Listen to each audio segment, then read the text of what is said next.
All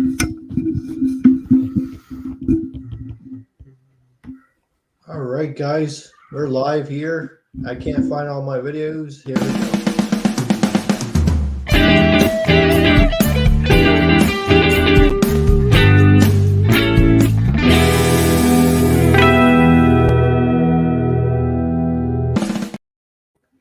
Hey, guys. Again, we're back to the chaos of Thursday night podcast at 5 o'clock. I don't know why I keep playing that intro clip, but I just like it. But we're not talking finance. We ain't changing it.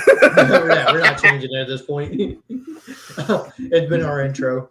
But we've here with our sleeper picks, and hopefully we do get some comments regarding some started sit for week 9. Crazy week. We had a head coach fired. Quarterbacks are being replaced due to either incompetency or injury, unfortunately, in Kirk Cousins' case. And tonight we get one of the new rookie quarterbacks playing for the Titans in Will Levis, who had an amazing first game, throwing for 4 touchdowns. So in week 8, and do we think he's going to continue that on Thursday night? Maybe. I know, right? I hope so. That would be very nice. It would be very nice. It would be very nice for my couple shares of Will Levis. Yeah, Thursday night we got the Titans, we got the Steelers. It's a old AFC rival game. That's got not that much mustard to the rivalry anymore. But it should be an interesting one. I feel like both of them are playing for wild card playoffs.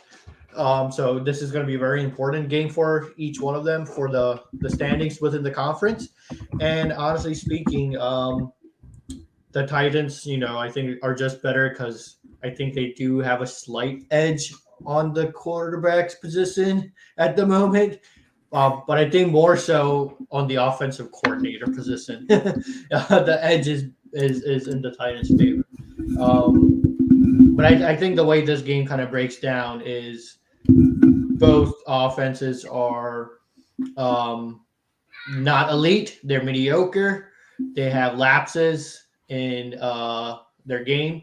And then the defenses, their D-line can generate pressure, but you can still throw against them, and you could actually run against the Steelers as well, which is odd to say because that never used to happen where you could run on the Steelers.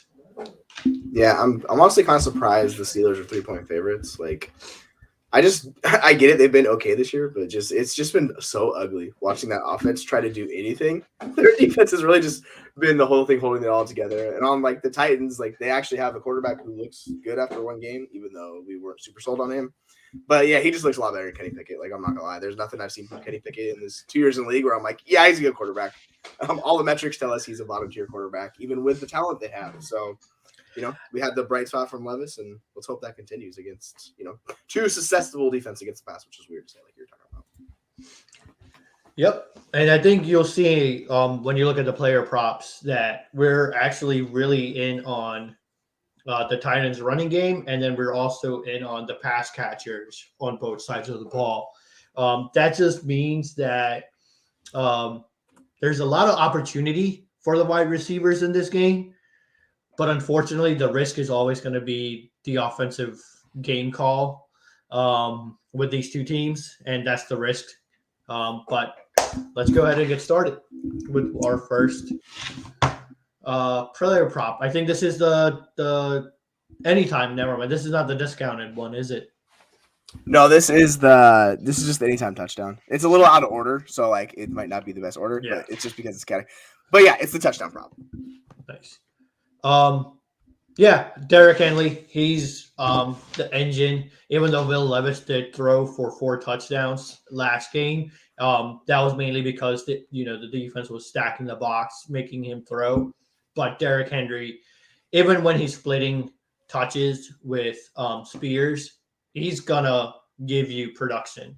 And he just needs one run that gets to the second level. And then once you get near the goal line, he's golden in that. So this is a pretty self-explanatory prop. I don't know how many touchdowns does he have in the year so far. Let me look him up really quick. I'm not sure. The fun fact with like Henry is his splits on games where they're leading have been dramatically different than when his splits when they're losing, which makes sense because he's the ultimate like game script running back, right? Because if they're trailing a lot, they're not just going to check down to him because that's not who Derrick Henry is. But like if they have a lead, which they entirely could in this game, and they're going to pound the rock with Henry. I think he has 3 touchdowns this year, so he's basically about half of his games he has a touchdown, and it's interesting, like it's as far as if you're going to bet on someone to have a touchdown in this game, like Henry's going to be my bet of all of them. I get it. Hopkins had a bunch of touchdowns last week and Levis was just on fire, but when they get down to the goal line, who do you think they're going to give it to? It's going to be the guy, the 240-pound running back. That's just a tank that you can't stop. So I get it. The Steelers defense is not super great against running back, which is kind of surprising. So like for fantasy wise, he should have a solid day. And then we're going to hit on the other aspect of this prop that we like too for Henry, which is the discounted rushing yard, which is basically a free square. So like I give props to Sleeper because they're giving out a free square each and every week.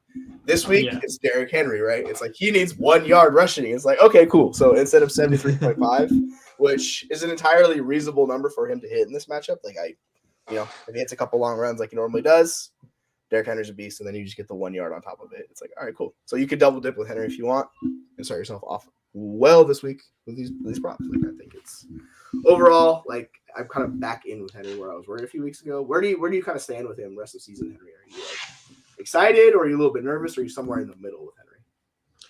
I'm actually trading for him if he's got a discounted, especially in redraft. If someone's worried about him tailing off, I think he's a solid running back too. And if you can get him for I don't know, one of the Cleveland Browns running backs, I think I'm flipping those for Derrick Henry because he's got a role, and it's a good role with Henry, and he's going to give you those boom weeks. But honestly, I would rather have Spears because as the season goes on, I think he gets more playing time, and he's got the value touches in the receptions, especially if you're playing half PPR or PPR leagues. Yeah, now that they're past the trade deadline, I think that was my biggest concern with Henry. Like he was going to get traded, and it probably would have been a better situation for him. Like if he goes to Baltimore, that would have been just so good. Like everybody's, I guess the Titans owner like nulled that deal, which sucks for you guys because it would have been great to get Henry. I was like, been awesome. Yeah, right. And he could just be pounding his way to just 20 points a game. But like I found a stat from who was it? Sam Sherman. He said Henry is first with A+ defenders in the box. No surprise, right?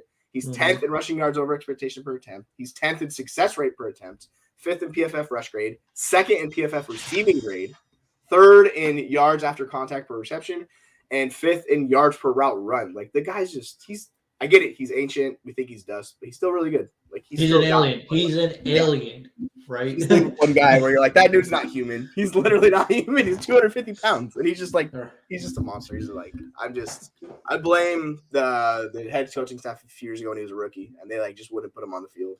Like, what are you guys doing? Like, how could you bench him? He's a freaking right. Wow. It's too good, man. I was concerned in the offseason. I didn't draft Henry purposely at his cost because the age and the mileage on the tires there. But he's been a pleasant surprise, and I think this split with Spears has helped a lot. Where he isn't asked to rush the ball 25 times a game. And it's the only offense. And I think Will Levis now showing that he's able to make some throws. And the Titans did a great job. Their offensive coordinator did an amazing job, mixing in easy completions with also completions that kind of tailor to Will Levis's arm strength. So I think as the season goes on, those 8-man stacks will start loosening up a little. And speaking of the Steelers, I think they're like the 6th worst in yards per rush attempt on the season. It's like their D line. If you get past their D line, there's no one tackling Henry in this game. So it's real bad. it's really bad for him. Did you see that the one play that everybody showed the highlight of where like Levis rolls to his right, bootlegs out, and throws it all the way across the field left. Like it's like a 50-yard bomb. He's fading away. Like it just shows how talented his arm strength is. And like that's been his calling card. It was just like seeing that, I was like, holy, like that gives a whole nother element to this offense. So like he should actually open it up for them. You know who he reminds me of? Who? Ben Roethlisberger. I've heard that before, like multiple times. I was like, it makes sense. Like he's not as big as Ben, like because Ben was a huge dude. Like he was thick, and you know what I'm saying. But yeah, he like if he can break tackles and kind of just extend plays a little bit, his arm strength could really benefit these guys. And particularly, like I almost took the Traylon Burks prop. I just did it just because I don't know if the snap share is gonna rise up. But like they desperately need that second option in this offense, right? Besides DeAndre Hopkins, they're like asking for it. Yeah, and Will Levis could have had a better game. He had 2 horrible drops, one by Burks and one by Chiggy. And and I think, you know, if those 2 step up, I think this offense takes another step. And unfortunately, I think there would be a really hard playoff team to beat because they're built for December, January football. So again, going back to the player prop, we're high on Henry, 0.5 touchdown anytime. We're definitely high on him. So let's pull up the next one. All right, so this is the on the flip side of the ball. Like Deontay came in and he saw 13 targets in the first half last week. Like it was absurd. Like what they did with that offense. It's just like, hey, Deontay's back because it was the second week back. The first week back, it was a little more split, but he still had 79 receiving yards 2 weeks ago, which is really good, right? And he came in last week and he was just a target magnet. The issues are still there where he's not the most efficient wide receiver. It's just because part of it's Kenny Pickett and the issues that they have, but like he gets open and he's just a really good wide receiver. So hitting 58.5 does not seem too bullish for me on this one. Like where they projected it, I was like, yeah, he's clearly the number 1 wide receiver on that offense. I get it, we like George Pickens, but realistically, I expect if any receiver is going to get a touchdown, it's probably Pickens, not Johnson, because he hasn't had one since Ben Roethlisberger. But receptions wise and yardage, like it's Deontay. He's their best wide receiver, and he just gets open, man. So you're just counting on him continue what he's been doing and just get over 58.5, which doesn't seem super like unreasonable, especially against this pass defense, this Titans defense, which sucks. And they're saying they just lost Baird. They traded him away, so it's another issue. It's just like that's wheels up for Deontay Johnson. I'm really excited to watch him in this game today. Yeah, and he's beat this yardage in the past 2 games already. And we know he's going to get targeted. And if you look at the game day edge, the Steelers actually have a pretty good air yards matchup because of the Titans defense, right? They do have lapses in coverage. Some DB forgets their assignment, and Deontay Johnson's going to eat that up. So I'm on board. And I'm happy he's back because I was all Johnson over Pickens. In the offseason. And I've got so many shares of Johnson's this year. Unfortunately, he got it hurt. But again, like you said, he's going to be hyper targeted. And the air yards aren't going to be there, right? The Titans do give up pretty high amount of yards per completion in this game. So I think I'm with you on that. Yeah, I think I was looking at it right here on your game day tool. It's like they give up 168 yards, 168.88 receiving yards and 219 air yards per game to wide receivers. So, like, I think the air yards are really going to benefit Pickens because he can hit a big play particularly easily because that's kind of the specialty. But, like, just the yards in general, like, Deontay, like, that's just what it is. He gets the easy routes, receptions, and we should be over there. If you wanted to take the receptions prop, you could totally do that with him, too, because he's going to see so many targets. Like, that's how he's going to win. The touchdowns, yeah, that's just as fun as that would be, that's just a chaotic bet. I want no part of Deontay Johnson. Yeah, if you go over to the game day edge tool, usually an average is about 150 receiving yards and about 209 air yards. And both these teams are either at or above those averages, with the Steelers being a little bit better.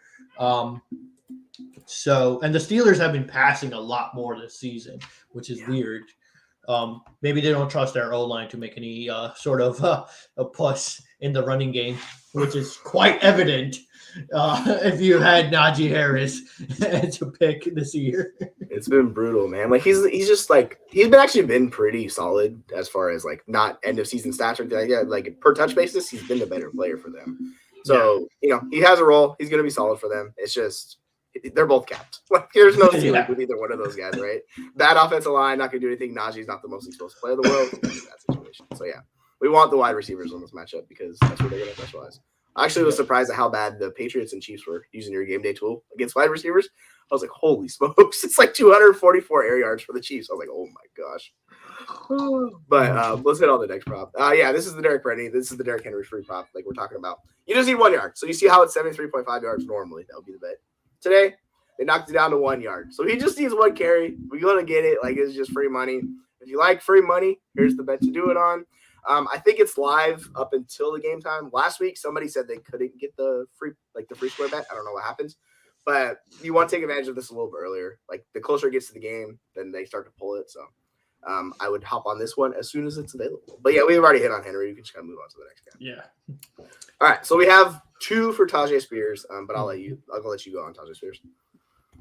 Yeah, I think this is actually yours, right? The rush yards. Yeah. And it was funny because I actually picked the rush yards, and then I was like, let me just do the rush and receiving. Mm-hmm. Again, if you go to the game day tool and you click on the running back, the Tennessee Titans have one of the better matchups for running backs. And if you look at the rush score and the receiving score, both of them are high for Tennessee Titans. So obviously the rush score definitely benefits Derrick Henry, but the receiving score, Spears is electric when he catches the ball out of the backfield. So that's why I'm kind of high on the running backs at the Titans. So whichever way you want to go, the rush yards or the receiving yards, or if you want to combine both of them and go get the total rush and receiving yards prop, I think you can't go wrong. Yeah, because I was looking at prop bets to take this morning, and I saw Tajay. I was like, all right, cool, let's roll there. And then you sent me the one where it was the rushing and receiving. I was like, okay, I guess I gotta take the rushing one. Then I was like, realistically, all he needs is what, like 5 carries. He's good. Like Henry's not gonna see all the snaps. Like that's not what they're gonna do with Henry anymore. He's still gonna be the RB1 of the offense and all that, but Spears gets some work, and all he needs is a few touches, and the receptions one, like just give him a few receptions, and he can make big plays. He's electric. We've seen him. He's super explosive. That's kind of his specialty and how he makes big chunk plays. Like I was talking about with Jahmyr Gibbs last night. Like you love these explosive electric playmakers. That's Spears. He doesn't have any ACLs in these, but it doesn't matter. The guy's just dynamite, and you just want to give him touches. Yep. The one thing I'll caveat is the receiving yards is probably at most risk because Will Levis doesn't check down as much, I believe, as Ryan Tannehill did. I think that's where the volume concern comes. But the Steelers give up like 10 yards a reception to running backs. But not many teams have been throwing the ball at the running back because, as we talked, as we'll get into it, a lot of teams have been throwing against the Steelers to the wide receivers and been successful. But again, that's why the rush yards and the combination ones are I think a better bet than just the receiving yards. Yeah, because I think they're bringing along the rookie who's what's his name, ex Steelers player. He's like a linebacker. It's Harrison Jr. Whatever the corner they drafted. The first round pick for the Steelers. They're bringing him along too. So like they're trying to fix the issues they have on defense, but like he's not ready yet. He's not there, so it's just gonna take them some time to figure it out. But in the meantime, you take advantage of like these wide receivers and the running backs and you roll with it. All right, let's go to our next one. And this is the prop we were talking about right here. This is the combined prop. So as you can see, he's been very good as far as like combined usage the last 3 out of the last 4 weeks. Last week, Atlanta's interesting how they play defense, so it's a little bit different. But like, yeah, 58 yards, 69, 63. We're only asking to get 37 and a half, so 38. Like, I think that's reasonable number for him to hit. He's going to just be involved. He's going to be it's like, yeah, and per touch. The per touch matchup against the Steelers is really, really good. So he doesn't need, 15 to 20 touches. He can do this in 10 touches or less, actually. He could probably do this in like 5 touches. Yeah, like if he gets 5 touches, he'll smash past the rushing one. And then if he gets like 7 to 8 touches, like if we get 8 touches, he's going to get over this combined top. So like that's what I'm asking. Just a couple receptions, couple checkdowns, let him do his thing. Or he just, he makes an explosive play in the running game. Like that's the other way he hits it too. So like I feel pretty safe about both these Tajay Spears. Like he is technically a backup, but he's seeing enough work. He's involved. I'm not sure his snap share the last few weeks. I can double check that, but it's relatively high. Yeah, he's been basically splitting snaps with Henry for basically the entire season.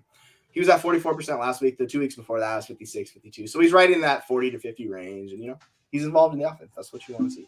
But yeah, like, I love betting on these young players who are just good and bringing on. Like you're talking about rookie running backs, rookie wide receivers, they come on as the season goes. So yeah, absolutely.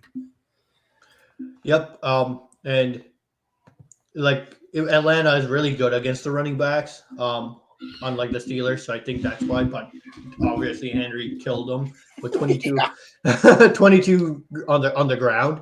But Atlanta's pretty good at running backs catching the ball. So I think the script is flipped.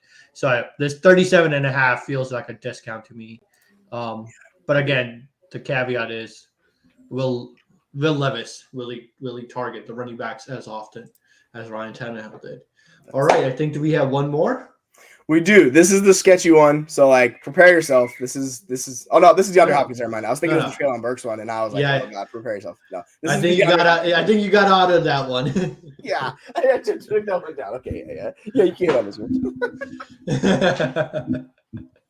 Hopkins, it's he's the best wide receivers they've got. I mean, if you target Hopkins and then Will Levis, we saw the chemistry, and he knows Hopkins will come down with it. And with the arm strength that Levis has against this defense, I think, Hopkins, just like Deontay Johnson, is going to get like 10 plus targets in this game.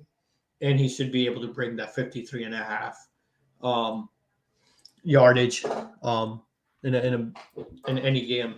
I think 3 out of 4 in the past 4 weeks he's beat that yardage, and I think Levis being a rookie quarterback, he's going to go to his first read often, and that first read's probably going to be Hopkins often. So yeah, if you look at like his targets and receptions, like it's clear how much they value him. He had a down game against Baltimore. It was just the offense really didn't work very well. He only had 1 reception on 5 targets, but like 5's the least amount of targets he's seen in the game this entire year. So like with Ryan Tannehill, the offense was just a struggle, and he was really the only thing going, him and Spears. And now Henry's getting going, and they have a capable quarterback. So this is really good news for Hopkins, because you can see how frustrated like these good wide receivers get if it's a bad quarterback, aka Devontae Adams, Monday Night Football, where he's just like, oh, like But yeah, Hopkins is still good. Like he's not washed yet. Like he still got it, and you just gotta trust him. Talent of the wide receiver one on the offense of a quarterback who can support him. So yeah, I'm all aboard this DeAndre Hopkins bet. I think he's gonna blow past this one. Yeah, I mean the Ravens matchup. Every wide receiver is bad against the Ravens. They're like giving up the least amount of yards per pass attempts and least amount of yards per pass completions. They're doing a great job of keeping everything to a minimal. Unlike last year where no second half lead was sustainable. So, I'm glad they figured it out. It's like the Ravens look like just a fantastic team. And so it's gonna be like our teams are playing each other this week. I'm very much looking forward to that, like to watching that game. Yeah, that's going to be a really, really good game. I think the Ravens have a slight advantage, but you guys getting Leonard Williams is going to be great. But Lamar's legs are going to be the equalizer. Lamar's terrifying. Terrifying. Dude. It's like you just can't stop him. It's like The one thing I did notice is the Seahawks are really bad in the red zone, and the Ravens are really good at forcing offenses to go all the way down the field and score in the red zone and limit. They're really good defense in the red zone, and it's like that bend and don't break defense. And I think Seattle's going to be tested. Often. If you watch the Browns game was a perfect example of this. The Seahawks had chance after chance after chance, and it took them every effort to finally get it on the final drive. It was maddening watching that game. I'm like, oh my god, you guys should have so many more points than this. But yeah, they've just struggled in the end zone all season. They've lost a couple games where they've gotten down, they've drove down, and they throw a pick, or they just miss easy plays. It's just So this could continue this week again. Like they could be hitting those field goals, and that's why they probably lose that game. No. Yeah, but I'm high on the running backs because the Ravens do have a knack of losing containment on the edge, and Kenneth Walker is so good at those cutbacks. He's so good at those cutbacks, and Charbonnet, his college film, he's got good vision. I haven't seen it translate yet, which is weird because if you got good vision in college, it usually translates. He probably just doesn't have enough touches yet. to get acclimated. But like he's just been non-existent in the offense. They finally like gave him some touches down the stretch in the game last week, and like Pete's out here just raving about Charbonnet again. So like I'm sure he's gonna play a role, and he just loves those physical downhill backs. That's what Charbonnet is, where they just punish people like that. That gets Pete off. He's just like, oh my God, yes, please. So yeah, that's kind of like his dream running back. So yeah, it'll be fun with those two going against that Ravens defense. It's gonna be a good game. It's gonna be a first, I think, litmus test for the Ravens. And unfortunately for Seattle, it's in Baltimore at 1:00. So again, I feel like that's an easy out for the Ravens, but I expect the Ravens to win. I think Seahawks will make it close, but they're the home team. They should pull out the W. It's just sometimes weird things happen, right? And you never know how it goes. All right, who you got tonight? So I'm actually gonna take the Titans on the road, upsetting the Steelers. I'm going to take them because this is like a low. Have you checked out the over/under on this game? It's 37.5. Like it is freaking low. And the weird thing about it is like these defenses aren't very good. But so I'm gonna push over that. I'm gonna say it's 21-18. The Titans take this one. Yeah, I think I'm with you. I think the road team wins. The Titans, like I said, have the better offensive coordinator, and I think that's going to be the clinching. And I think they race out to a pretty good lead and force the Steelers to throw more, which is just going to open up the game. And I'm with you. I think it's going to be a 24-21 Titans win. It should be a fun game. Like I think there's going to be times we're super frustrated. Like I guess Matt Canada is going down the sideline to call plays. So like who knows what the hell's going on because he's been up in the box all season. So that's his excuse to come down on the field and call plays. Some guys do it, some guys don't do it well. But I'm sure it'll just be more chaos for the Steelers on offense. Yeah, we should get a formal coach in here. I've never understood the whole sideline versus box. Like what changes? It's just like you.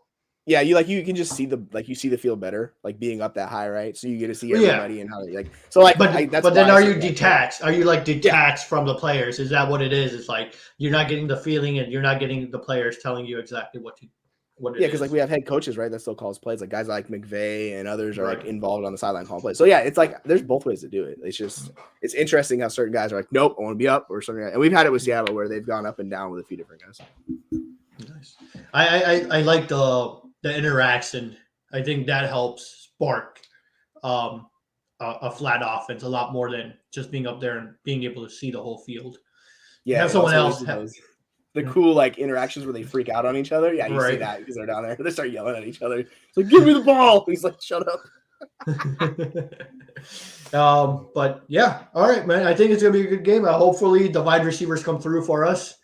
And the Titans running backs. Funny, we didn't even touch the Steelers running backs. Everyone's stay away. Dude, 10-foot pole. So I actually almost took the combined total for Najee in this game because I think he can hit it. It's like 56. It's not very high. Like I think he can hit it because he's going to be involved in both. It's just like there's not much of a ceiling room for it, so I think he's like barely going to hit it. So it's just like seems super risky to like even play that bet. Yeah, it's one of those where you like missed out on it because you missed out on like 5 yards. Yeah, he gets 52 yards, and you're like, just like, yeah, exactly. Like he's not getting 100 yards in this game. That's not Najee anymore. But like, we'll go over these picks again. We got the over on DeAndre Hopkins, 53.5 receiving yards. We got the combined rushing and receiving over for Tajay Spears at 37.5 yards. We have the Tajay Spears over rushing yards, 21.5. We have the over 1 yard for Derrick Henry, the free square rushing bet. We have the Deontay Johnson over 58.5 receiving yards, and we have the Derrick Henry over 1 rushing touchdown. So those are the bets for this week. We did pretty good last week. We just needed Mike Evans to do a little bit more. We would have gone 5 for 5 last week. We got that late touchdown save to make it with him because it was a rough game for him. But you know what? We're 4 for 5. So we're trying to carry that streak, and we're going to keep going on with it. If you haven't noticed a trend, we always go over. We only pick over player prop bets. There's a few. I've gone under like once or twice, but like I just hate it. It's because like it's you're rooting against the player. Unless it's like a dramatic, like there's always usually it's the quarterback rushing totals where you can go under and make it, but it's like who wants to go under Kenny Pickett rushing total? Like nobody wants to do that. It's like it's lame. Yeah, you want to see some offense, right? I know. I was tempted to do the Connor Hayward, the tight end for the Steelers under, but I was like, it's 22 yards, man. It's so low. It's like all he needs is 2 catches. He's gonna beat that. Right? No, I can't do it. Yeah. We like over here. We're going. Yep. All right. Well. I hope everyone has a good time today and watches the game. And good luck to your Seahawks, Jesse. And everyone else, have a great week 9.